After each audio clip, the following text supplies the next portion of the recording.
They come spewing a town's worth of people and pollution into the city, keeping their engines running at the Port of Victoria their entire visit. Each of those ships is approximately the same emissions as Nelson, BC. The solution, shore power, allowing cruise ships to plug in at port and shut down their fossil fuel burning engines, is, according to the Greater Victoria Harbour Authority, now impossible.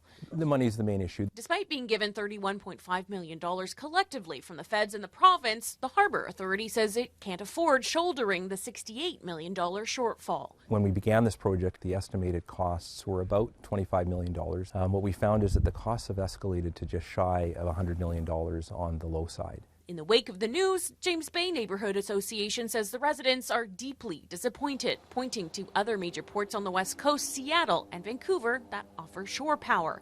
And they're calling for greater financial accountability and transparency from the GVHA.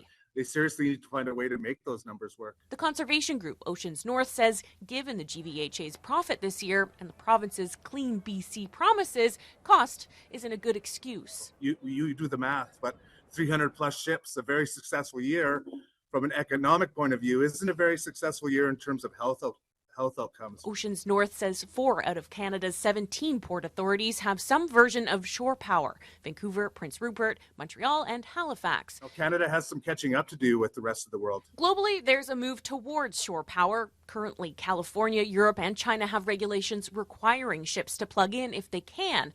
In 5 years, shore power will be mandatory in the European Union. At the moment, though, the cruise industry says ports with shore power are still the outliers. Around the world, there are about 1,000 ports that cruise lines and cruise ships call on. Only 3 to 4% of those offer shore power.